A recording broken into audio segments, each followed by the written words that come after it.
على رسوله المصطفى وعلى آله وصحبه ومن اكتفى أما بعد. Kita panjatkan puja dan puji syukur kehadirat Allah Subhanahu wa taala. Pada kesempatan pagi menjelang siang yang berbahagia kali ini, tanggal 9 Ramadan 1443 Hijriah, atau yang bertepatan dengan tanggal 11 April 2022, kita masih kembali diberi kekuatan, kesehatan, hidayah serta taufik dari Allah Jalla wa'ala, sehingga kita bisa kembali menghadiri pengajian rutin Senin pagi di Masjid Manarul Ilmi di Komplek Pondok Pesantren Tunas Ilmu di Desa Kedungwuluh, Purbalingga ini. Kita berharap semoga Allah Subhanahu wa taala berkenan untuk melimpahkan kepada kita semuanya ilmu yang bermanfaat, sehingga bisa kita amalkan sebagai bekal untuk menghadap kepada Allah Jalla wa'ala.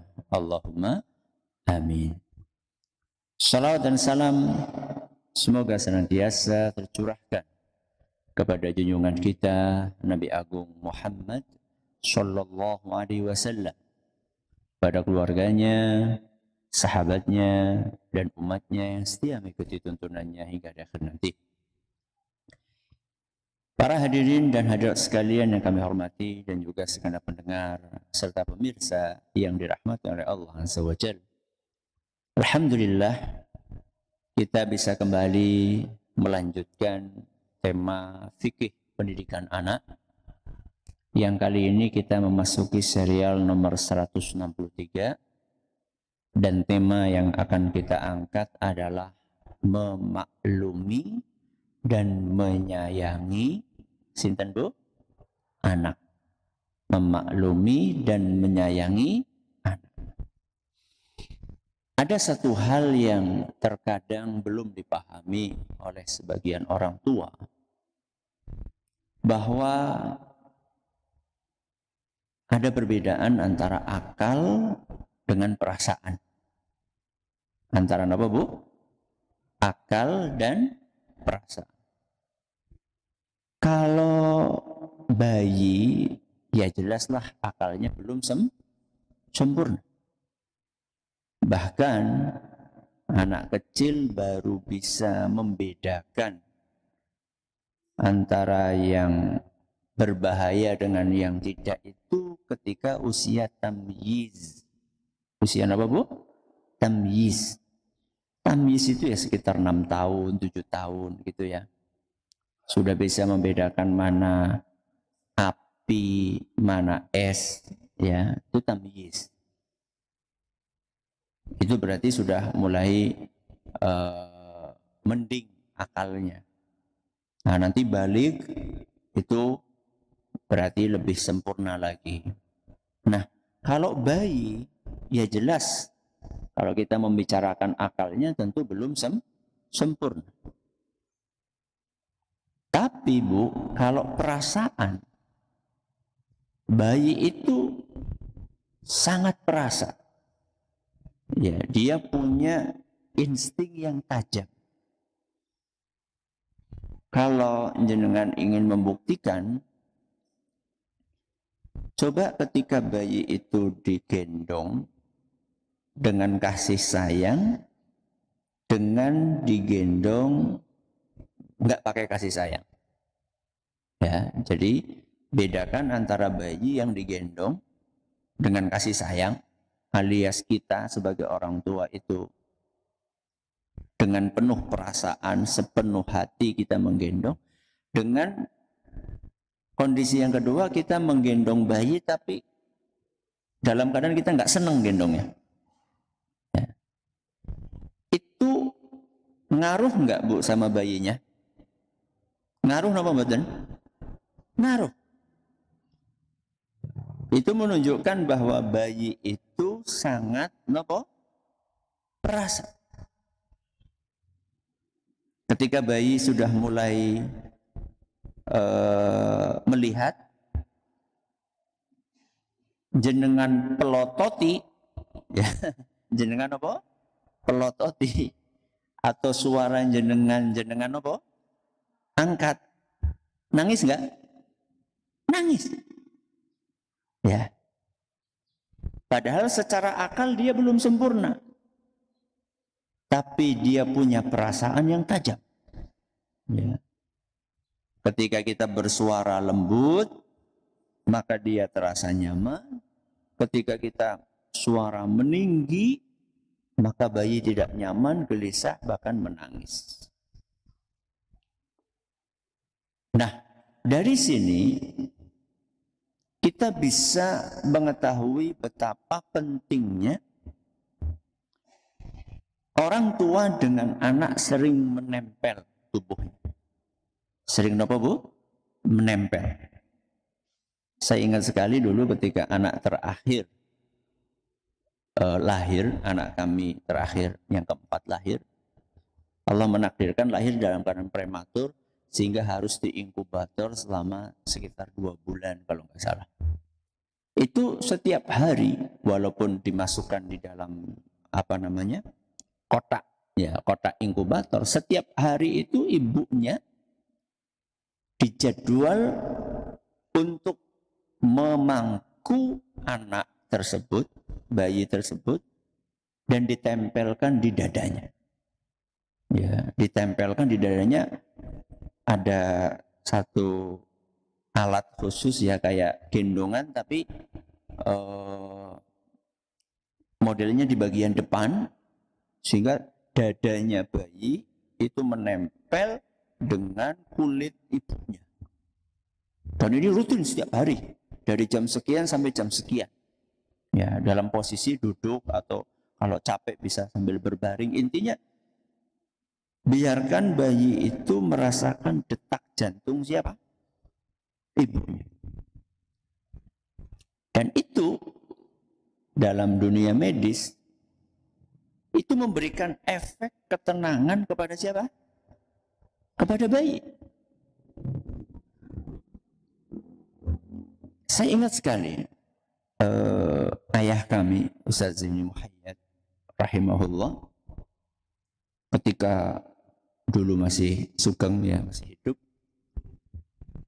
manakala melihat anak-anak saya rewel ya, maka dengan segera beliau menyampaikan, kowe wong tuane kowe sing lagi ora penak atine. Kowe wong tuane sing lagi ora kepenak hati. Itu orang tuanya yang lagi enggak nyaman hatinya.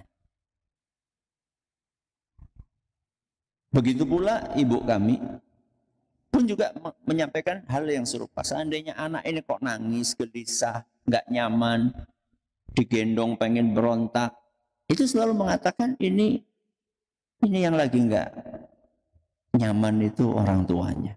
Ya. Jadi perasaan orang tua itu bisa dibaca oleh bayi. Walaupun bayi itu belum bisa ngomong, walaupun bayi itu belum bisa bicara, dia hanya mengekspresikan kegelisahannya dengan menangis. Karena orang tua dan bayi itu dianjurkan untuk sering-sering menempel tubuhnya, ya entah itu dengan cara digendong, entah itu dengan cara dipangku, entah itu dengan cara dipeluk, atau kalau mau tidur diapakan Bu? Dikeloni. Maka kalau kita tahu bahwa ini akan membuat hubungan psikologis antara anak dengan orang tuanya baik, maka dari sini kita melihat bahwa pemakaian kereta bayi, kenapa Bu? Kereta bayi, dorongan bayi, secara berlebihan itu tidak baik. Ya, bukan nggak boleh. Ya, kita pakai kereta bayi itu bukannya nggak boleh. Tapi setiap keluar rumah, ibunya nggak mau gendong, maunya apa Bu? Dorong. Soalnya kalau bisa dolanan HP, ya, jadi bocah ditinggal, terus dolanan HP nganti geseng bocah ya, karena naruhnya di bawah sinar matahari ya. Wong tuane malah ngiyup, bocah dicorakan di tipe. Ya bukan berarti nggak boleh dijemur, boleh. Tapi ya jangan berlebihan lah sampai orang tuanya berjam-jam dolanan HP bocah nganti geseng mau nggih ya. Jadi berlebihan menggunakan kereta bayi kurang baik. Karena kereta bayi itu kan benda mati. Benda mati no benda hidup, Bu? Benda mati. Nggak punya perasaan. Nggak punya kasih sayang. Bahkan kadang-kadang kereta bayinya itu kotor. Jarang dibersihkan, jarang dicuci. Sudah benda mati, kotor pula. Dia nakai semute. Ya, jadi bocahnya dikerumut, semut. Yang lebih parah, dia anak corone. Ya, mungkin ada kecoaknya di situ. Ya, jelas beda lah antara bayi yang digendong oleh ibunya, tubuhnya nempel langsung, dengan bayi yang didorong di atas apa? Kereta bayi. Ya, jelas berbeda. Sekali lagi saya tegaskan bahwa bukan berarti nggak boleh pakai kereta bayi. Cuman kita ini mengkritik orang yang merasa bahwa oh ini adalah simbol kemapanan ekonomi. Jadi ada sebagian orang tua itu kalau sudah jalan-jalan keliling gitu ya, dorong kereta itu seakan-akan dia wong sugih. Bisa beli apa Bu? Kereta bayi. Ini anggapan yang kurang baik. Boleh kalau lagi capek misalnya, enggak apa-apa. Lagi capek terus anak pengen tidur sambil terlentang, enggak apa-apa pakai kereta bayi. Tapi gendong dulu anak itu. Gendong dulu, biarkan dia merasakan detak jantung ibunya, mendengarkan suara merdu ibunya yang baca Al-Quran atau berzikir atau bersolawat. Nah, ketika anak itu tidur, kemudian ibunya pengen ya istirahat karena berat gitu ya, enggak apa-apa, ditaruh di kereta, didorong, enggak masalah. Ya, tapi berlebihan itu enggak baik. Termasuk yang tidak baik adalah terlalu berlebihan dalam menggunakan babysitter. Apa Bu? Babysitter. Boleh pakai pembantu ngurusi anak tuh boleh. Tapi kalau misalnya apa-apa babysitter, ya semua yang terkait dengan anak diurus sama sinten babysitter. Ini nggak baik. Ya. Akhirnya anak itu lebih dekat sama siapa? Babysitternya dibandingkan sama ibunya. Ini nggak baik. Ya. Apa enggane tugasnya ibune kur nuwun sewu hamil terus napa? Ngelahiraken, nyusoni, dah itu aja. Ganti popok, nyuci popok, nyuapin apa? Anak itu semuanya diserahkan kepada babysitter. Lagi si anaknya siapa? Ini anaknya siapa? Ya. Ya, Anda punya duit untuk membayar babysitter tersebut. Tapi sentuhan babysitter dengan sentuhan ibu sama atau tidak, Bu? Beda. Yang satu menyentuh karena darah dagingnya. Yang satu menyentuh karena mendapatkan gaji tiap bulan. Sama atau tidak? Beda. Ya. Yang satu menyentuh dengan ketulusan, yang satu menyentuh karena dapat imbalan secara materi, ya jelas beda. Yang lebih memprihatinkan lagi adalah ketika babysitternya ini nggak paham ilmu agama, ya. Sehingga ketika gendong menidurkan, bukannya dibacakan zikir atau ayat Al-Quran, tapi pok ame, ya. Atau babysitternya juga senang dengerin musik, akhirnya disetelin musik. Sayang banget anak yang masih bersih itu diperdengarkan hal-hal yang tidak baik. Ya. Yang seharusnya anak itu sejak dini dikenalkan dengan ayat-ayat Al-Quran, dengan nama-nama Allah, dengan tasbih, takbir, tahmid, tahlil, malah dikenalkan dengan hal-hal negatif yang tentunya akan berpengaruh kepada perkembangan anak tersebut. Nah, sekarang kita berpindah kepada tema utama kajian kita. Memaklumi hal yang wajar dari anak. Namanya anak kecil tentu berbeda dengan orang dewasa. Kalau anak kecil anak kecil itu biasa melakukan hal-hal yang menurut orang dewasa nggak pantas. Ya, contoh misalnya anak kecil biasa ngompol. Biasa atau tidak, Bu? Biasa atau tidak? Biasa, namanya bocah cilik, namanya anak kecil yang ngompol. Ketika itu dilakukan oleh orang dewasa, ya bukan karena sudah sepuh banget, enggak. Ini masih muda, ngompol itu kan enggak pantas. Nah, ketika anak melakukan hal-hal yang wajar untuk usia dia, contohnya ngompol, maka orang tua itu berusaha untuk merasa nyaman menghadapi hal-hal tersebut. Karena anak itu belum bisa jalan sendiri ke kamar mandi. Ya. Coba masa anak umur 2 bulan suruh ngerangkak ke kamar mandi, ya bahaya, kecemplung malah. Dia belum bisa jalan sendiri. Kemudian anak seumuran itu 2 bulan, 3 bulan belum bisa mengontrol air seninya, belum bisa. Ya.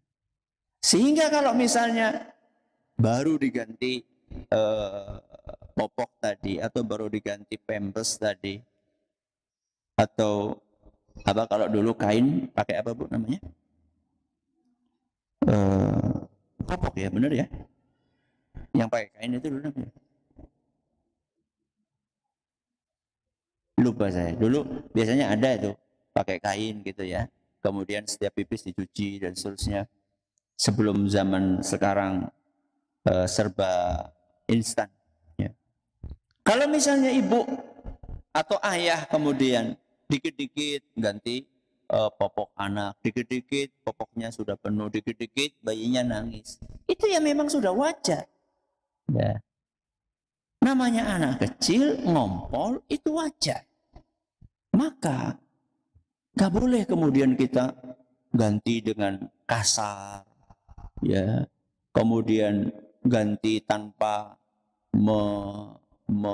membersihkan terlebih dahulu. Kan ada sebagian ibu, ya, begitu popok penuh dicopot langsung digantiin dengan popok yang baru tanpa dibersihin dulu si bayi tersebut. Akhirnya nggak nyaman. Nggak boleh seperti itu. Ya. Anak dari kecil dibiasakan untuk bersih. Walaupun mungkin pakai popok, tapi begitu diganti dibersihin dulu kemaluannya, ya. Kemudian dipakein yang baru.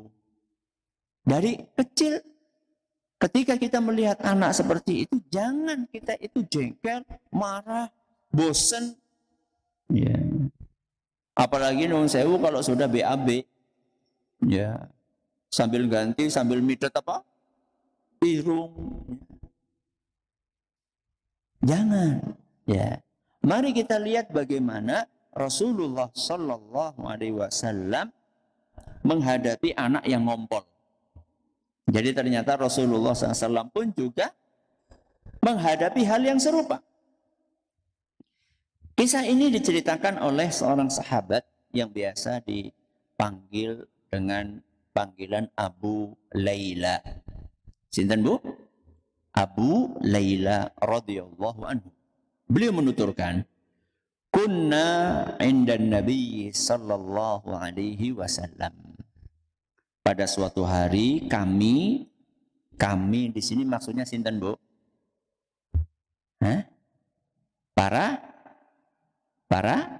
sahabat. Ya, kami maksudnya adalah para sahabat. Pada suatu hari kami yaitu para sahabat sedang duduk-duduk bersama Rasulullah sallallahu alaihi wasallam. Faja'al Hasan bin Ali yahbu hatta sa'ida ala sadrih. Ketika kami sedang duduk bersama Nabi SAW, tiba-tiba datanglah Al-Hasan bin Ali. Sinten? Siapa Bu? Al-Hasan bin Ali? Cucu Rasulullah sallallahu alaihi wasallam. Dari siapa? Dari Fatimah. Fatimah nikah sama siapa? Ali bin Abi Thalib. Terlahirlah salah satu dari putranya namanya Al-Hasan. Yang satunya siapa? Al-Husain. Nah, ini ceritanya tentang Al-Hasan. Ketika kami lagi duduk-duduk bersama para sahabat, bersama Nabi, kata para sahabat, tahu-tahu Al-Hasan datang merangkak. Yahbu, masih bayi merangkak. Hatta sa'ida ala sadrihi, sampai naik ke atas dada Rasulullah SAW. Ya, anak kecil memang suka nempel sama orang dewasa, apalagi sama orang terdekatnya. Ini berarti sama Mbah Kakung. Ya, karena Nabi adalah Mbah Kakungnya siapa? Al-Hasan. Maka Al-Hasan pun bergegas merangkak sampai naik di dada Nabi SAW. Fabala alaih. Tahu-tahu alias napa? Ngompol. Bayangkan, ngompol di atas napa? Dadanya Nabi SAW. Berarti Al-Hasan pakai popok nggak Bu? Pakai popok nggak? Ya enggak lah. Nah, buktinya ngompol dur. Kalau pakai popok ya enggak dur. Ya, kalau pakai popok berarti tertahan di mana? Di pempesnya.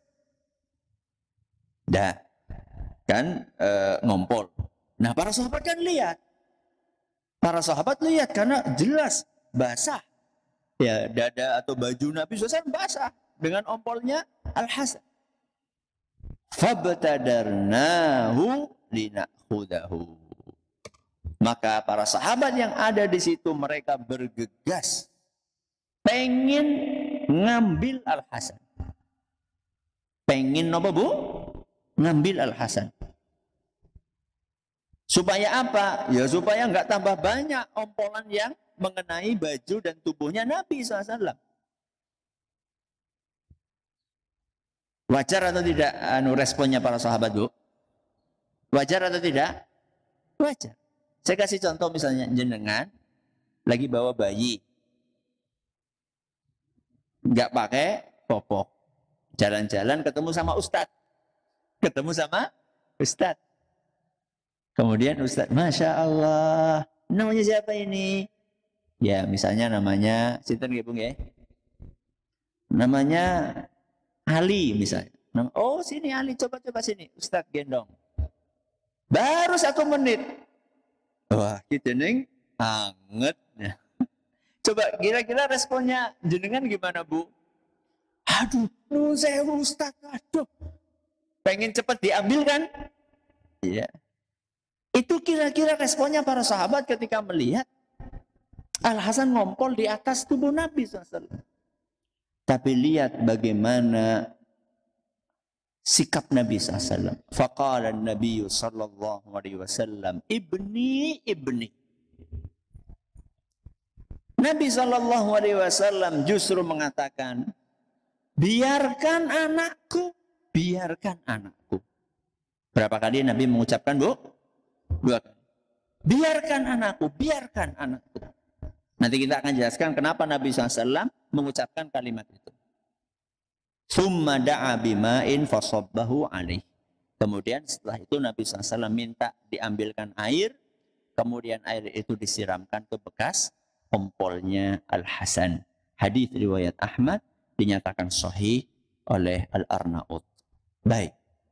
Sekarang kita akan mengupas kenapa, apa maksud Nabi SAW mengucapkan biarkan anakku.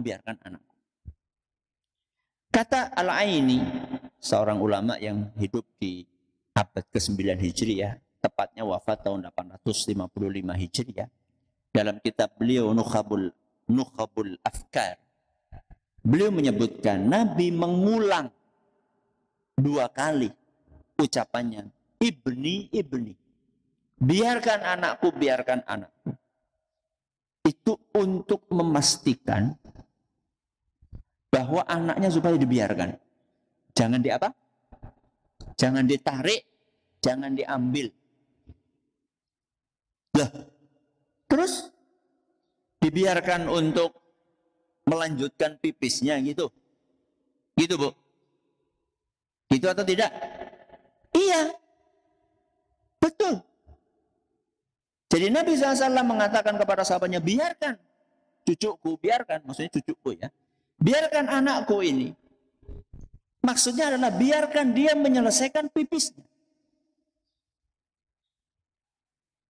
Buktinya dalam riwayat yang lain, hadis ini diriwayatkan dalam beberapa riwayat.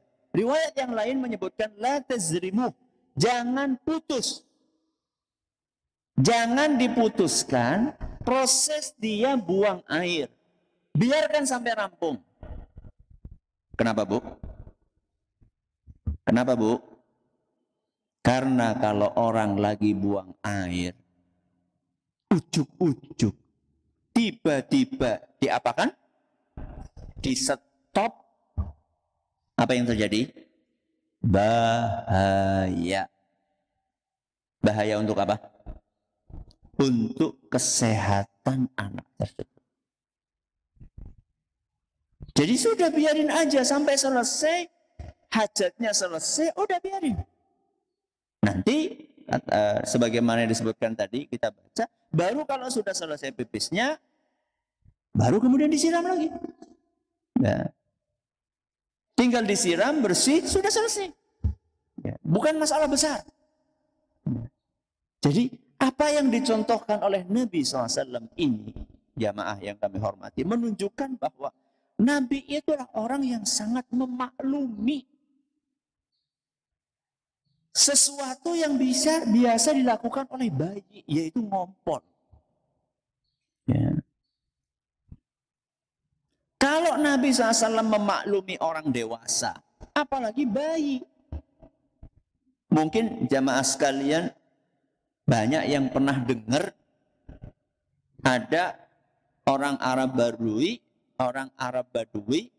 masuk masjid ujuk-ujuk mojok terus nopo jajal, Bu? Tur. Ya, pipis di dalam masjid. Nih, para sahabat nih, misalnya kayak gini, kita nih, ya, lagi pengajian kayak gini. Ujuk-ujuk ada orang datang, untuk langsung mempojok. Terus pribun. Terus langsung dur gitu. Wah, para sahabat kan lihat, wah, hei, diteriaki sama para sahabat. Loh, masjid kok buat pipis? Ini bukan di kamar mandi masjid, di pojokan masjid kok. Apa kata Nabi SAW? La tazrimu. Biarkan. Da'uh. Biarkan.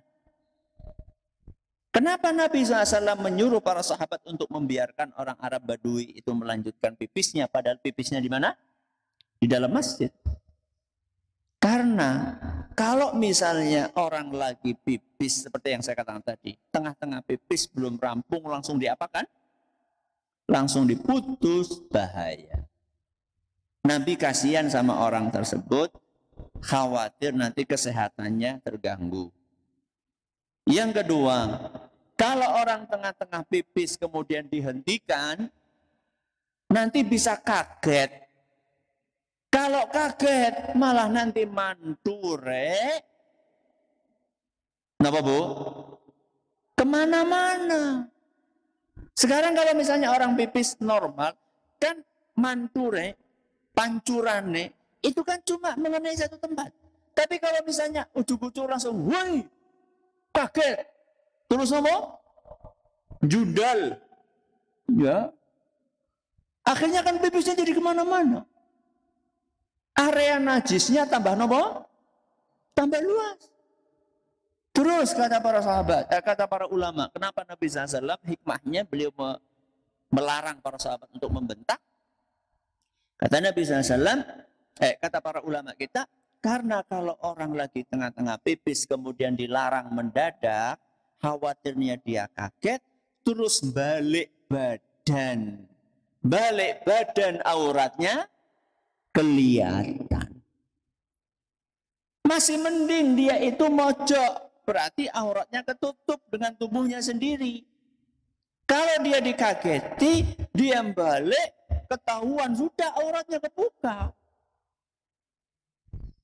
Kemudian Nabi SAW memerintahkan kepada para sahabatnya untuk ambil beberapa ember air, terus supaya disiram bekas pipisnya orang Arab Badui tadi. Selesai masalah, Bu? Selesai. Simple. Ya. Cuman memang kenapa kok disiram? Yo, karena saat itu masjid Nabi SAW lantainya terbuat dari apa? Pasir. Kalau sekarang disiram, yo mambrah mengendi-ngendi. Ya, kalau sekarang ada orang pipis di masjid ngompol, ya bukan disiram, tapi diapain? Dipel. Ya, diperes pakai ember dan seterusnya. Jadi saya itu ingin menyampaikan, kalau orang dewasa oleh Nabi SAW, kemudian dinasihati tentunya orang Arab Badui itu dinasihati sama Nabi SAW, dijelaskan kepada dia bahwa masjid itu tempat ibadah, masjid tempat zikir, bukan untuk buang hajat dan seterusnya, dijelaskan sampai akhirnya orang Arab Badui itu paham dan mengerti. Tapi yang ingin saya tegaskan di sini adalah bagaimana Nabi SAW menolerir ya orang dewasa yang nggak tahu bahwa itu nggak benar. Bagaimana bayi nggak ditolerir? Kalau seandainya orang dewasa yang tidak tahu saja layak untuk ditolerir, layak untuk dimaafkan, apalagi bayi. Ya. Itu yang poin yang ingin saya sampaikan. Baik, kita lanjut. Kalau misalnya dalam kondisi normal saja anak itu pantas untuk disayang, ketika saya sehat saja pantas disayang, apalagi kalau anak lagi sakit. Dan biasanya kalau anak lagi sakit, dia akan rewel. Nah, ini yang jadi masalah itu biasanya orang tuanya yang kurang sabar. Bapaknya kurang sabar karena baru pulang kerja capek. Ibunya kurang sabar juga karena sudah capek ngurusi rumah. Akhirnya anak rewel, nggak tidur-tidur. Ibunya jadi kurang tidur, bapaknya juga demikian. Akhirnya jengkel, marah. Ini nggak baik. Kita kalau sudah dikaruniai oleh Allah anak, maka kita berusaha untuk merawat anak itu sebaik mungkin. Kalau ketika sehat kita disuruh sabar, maka ketika anak sakit kita disuruh super sabar. Berarti sabarnya diapakan? Ditambah lagi. Ya.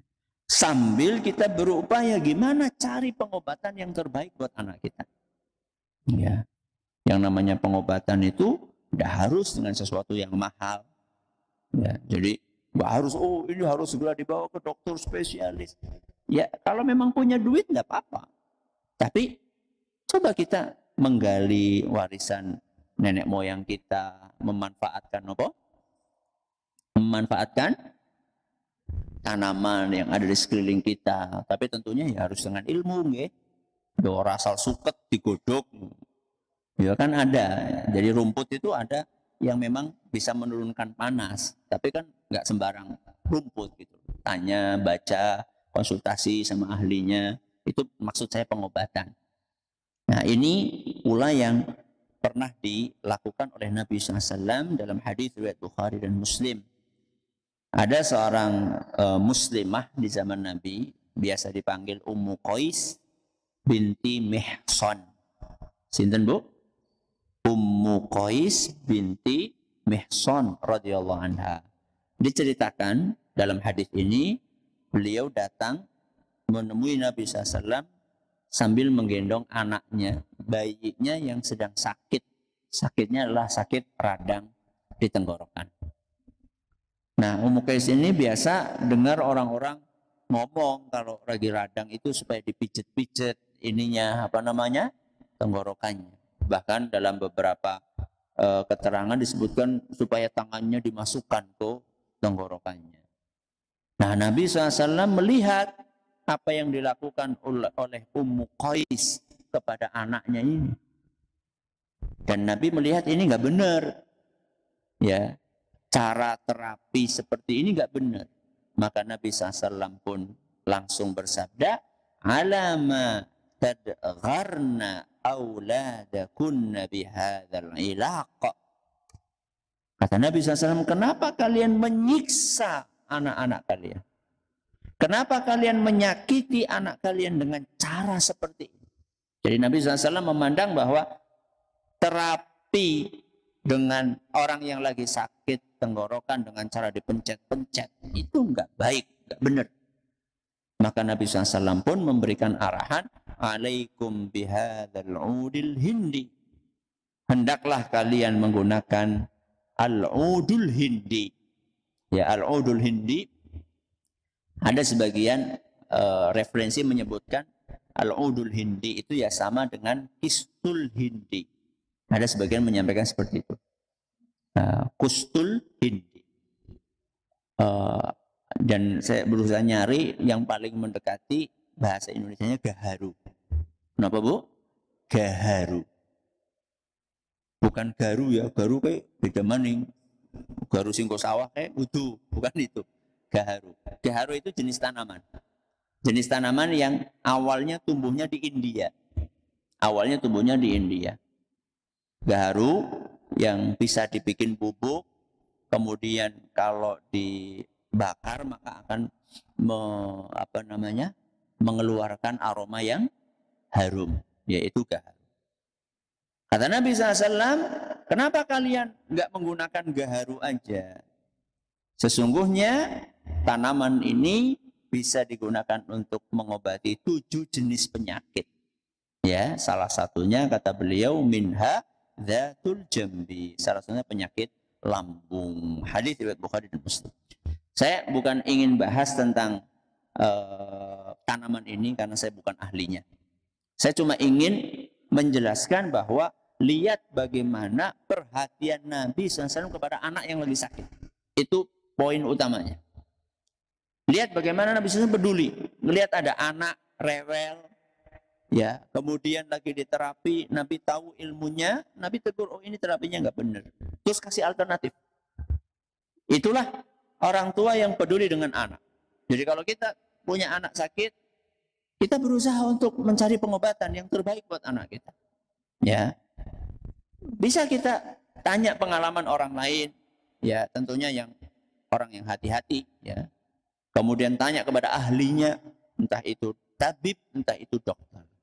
Ini tema kita hari ini, mudah-mudahan apa yang kita pelajari bermanfaat buat kita semuanya. Masih ada sisa waktu sekitar 1/4 jam. Kalau ada pertanyaan silahkan bisa disampaikan.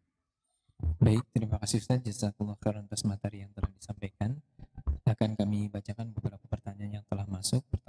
Pertanyaan pertama, Assalamualaikum Ustaz. Waalaikumsalam warahmatullahi wabarakatuh. Ustaz, bagaimana menghadapi anak apa maunya dia harus dituruti dan tidak mau punya adik, usia sudah 8 tahun, sudah kelas 2. Mohon penjelasannya Ustaz, terima kasih. Bagaimana menghadapi anak yang apapun yang dia inginkan dituruti, minta dituruti, dan nggak pengen punya adik, ya nggak pengen punya adik.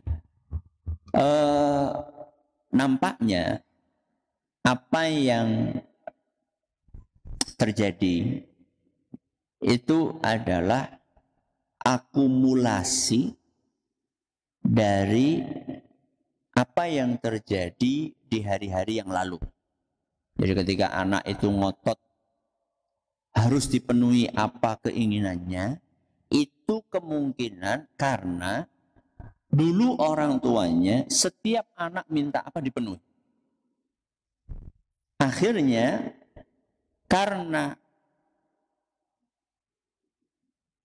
tahun per tahun, hari per hari, selalu apa yang diminta dipenuhi, akhirnya itu menjadi sebuah karakter ya yang nempel di dalam diri anak.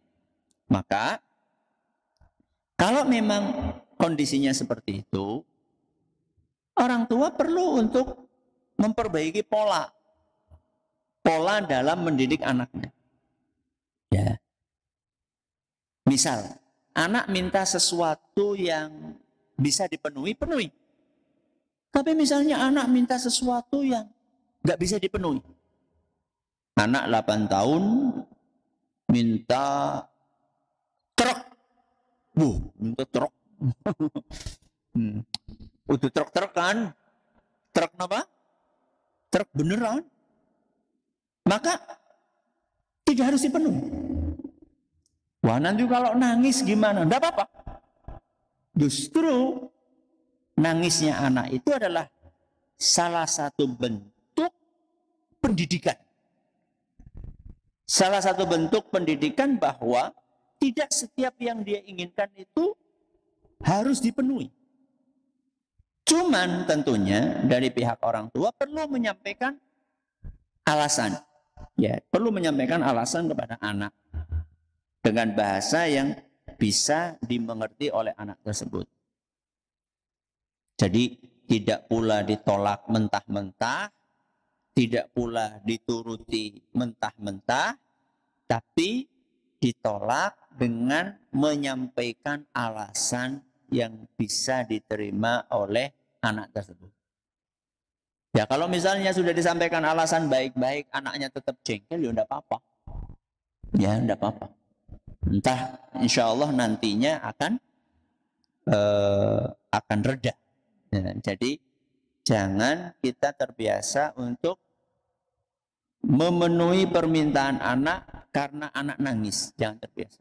Khawatirnya nanti anak jadi punya pemahaman masalah akan selesai dengan cara menangis. Itu nggak baik. Ya, nggak baik. Dikhawatirkan nanti anak sampai besar berpemahaman bahwa masalah akan selesai dengan menangis. Itu kan repot nanti. Ya, misalnya daftar kerja di perusahaan ditolak, nangis di depan di depan bos, enggak baik, ya. Ini yang pertama. Yang kedua, anak ini sudah usia 8 tahun nggak mau punya adik. Gimana Ustaz? Satu, coba dibawa ke rumah teman sebayanya yang punya adik. Sehingga dia punya pengalaman yang berbeda. Ini yang pertama. Yang kedua, bisa dibawakan hadis Nabi SAW yang menjelaskan bahwa beliau suka seandainya umatnya berjumlah banyak. Ya. Inni mukathirun bikumul umama yaumal qiyamah. Kata Nabi SAW, aku bangga dengan banyaknya jumlah umatku di hari kiamat. Jadi Nabi suka kalau kita ini punya anak banyak. Ya, tentunya bukan sekedar anak banyak, tapi anak banyak yang dididik dengan baik. Ya, bukan sekedar akeh anaknya, tapi di jor kelowor. Ya, enggak seperti itu. Ya. Jelaskan sama anak, kamu nggak pengen membahagiakan Rasulullah SAW. Ya, sampaikan kepada anak. Ini yang kedua. Yang ketiga, ada satu hal yang pernah dicoba sama beberapa praktisi pendidikan. Ketika akan menyampaikan kepada anak, itu bukan dikatakan kamu sebentar lagi punya adik, enggak. Tapi menggunakan kalimat sebentar lagi kamu akan jadi kakak. Ya, ini kan sebenarnya sama ya, kelihatannya sama. Tapi secara psikologis kata praktisi pendidikan itu berbeda. Jadi ketika kita katakan kamu sebentar lagi akan punya adik, anak itu akan merasa wah nanti ada pesaing, ya nanti cinta orang tua akan terbagi, ya psikologisnya seperti itu katanya. Tapi kalau misalnya kita ubah, wah kamu nanti akan jadi kakak, jadi ditonjolkan sisi dia ini nanti akan bisa ngatur misalnya, akan bisa nyuruh, itu kan. Jadi kalimat kakak itu ada makna-makna seperti itu. Jadi ini poin yang ketiga yang disampaikan oleh sebagian praktisi pendidikan. Mudah-mudahan bermanfaat. Ya, silakan. Baik, terima kasih Ustaz jazakallahu khairan atas jawabannya. Pertanyaan berikutnya, Assalamualaikum warahmatullahi wabarakatuh. Waalaikumsalam warahmatullahi wabarakatuh. Ustadz, memaklumi dan menyayangi anak apakah berlaku untuk anak kita yang sudah dewasa juga? Silakan Ustadz. Kalau menyayangi iyalah, sampai tua pun kita harus menyayangi anak kita. Tapi memaklumi tentunya disesuaikan dengan kadar usia, kemudian juga disesuaikan dengan kadar akal anak tersebut. Begini, kadar akal dulu ya. Ada anak usianya sudah 18 tahun, tapi maaf dia punya keterbelakangan mental. Usianya sudah berapa? 18 tahun. Dia belum bisa mengurusi dirinya sendiri karena memang dia punya sakit seperti itu. Maka ya jelas sampai usia 18 tahun pun kita tetap memaklumi hal-hal yang biasa dilakukan oleh anak kecil. Karena dia punya kekurangan. Tapi kalau dia usianya 18 tahun, dan dia nggak punya kekurangan mental, sehat walafiat, kok kalau pipis nggak mau ke kamar mandi, malah pakai botol di kamar, ya ini nggak bisa dimaklumi. Ya itu berarti sifat buruk. Ya, sifat buruk yang harus diperbaiki. Ya. Jadi memaklumi anak itu melihat usia dan melihat tingkat kesehatan. Ya, sehat atau enggak akalnya, kemudian dewasa atau tidak. Contoh yang lain. Memaklumi anak yang lagi puber. Ya. Biasanya kalau anak lagi puber itu biasanya dia lebih emosian misalnya, atau dia ini ingin menunjukkan eksistensi dirinya sehingga kadang-kadang membantah omongan orang tua karena dia ingin menunjukkan keakuannya. Aku ini punya prinsip gitu loh. Maka dalam menghadapi seperti ini sedikit banyak kita perlu menolerir, perlu memaklumi. Ya. Memaklumi di sini bukan berarti membiarkan, tapi kita sebagai orang tua jangan terpancing. Ketika kita nasihati, ayo nak, habis ini segera mandi ya.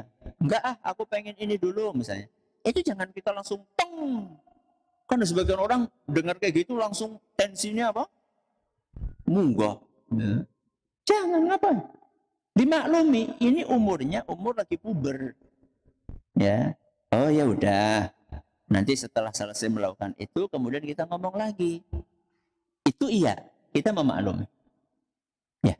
Jadi intinya, menyayangi anak sampai kapanpun, memaklumi anak, melihat umur dan tingkat kesehatan akal dari anak itu. Ya. Baik, terima kasih Ustaz atas jawabannya. Pertanyaan berikutnya keluar dari tema Ustaz. Assalamualaikum warahmatullahi wabarakatuh. Waalaikumsalam warahmatullahi wabarakatuh. Ustaz, dalam sebuah hadis, apabila kita sholat tarawih bersama imam sampai selesai, maka pahalanya seperti sholat semalam suntuk. Pertanyaannya, bagaimana jika wanita yang sholat tarawih sendirian di rumah? Jazakallahu khairan atas jawabannya. Tidak masalah. Ya, wanita sholat sendirian tarawih di rumah tidak masalah, bahkan lebih afdol. Ya, lebih afdol untuk sholat tarawih sendirian di rumah. Tapi Ustadz, kalau sholat tarawih sendirian di rumah rasanya apa kuat banget. 11 dewekan. Ya. Kalau di masjid kan kancane napa? Akeh.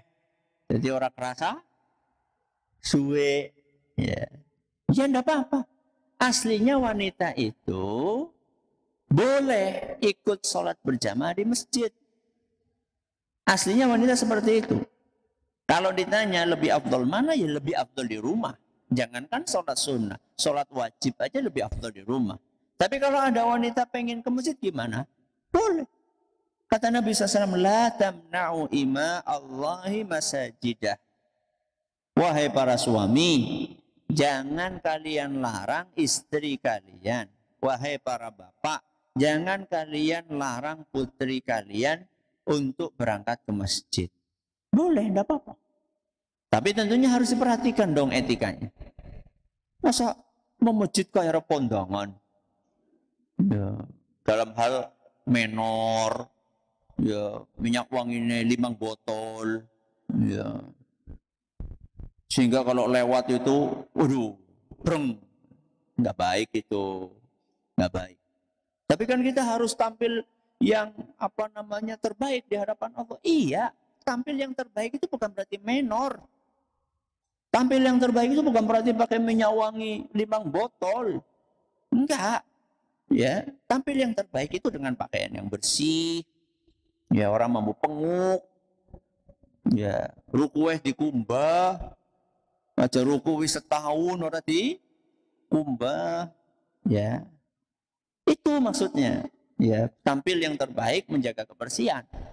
Ya, bukan malah menggunakan parfum yang wanginya kemana-mana. Bukan seperti itu.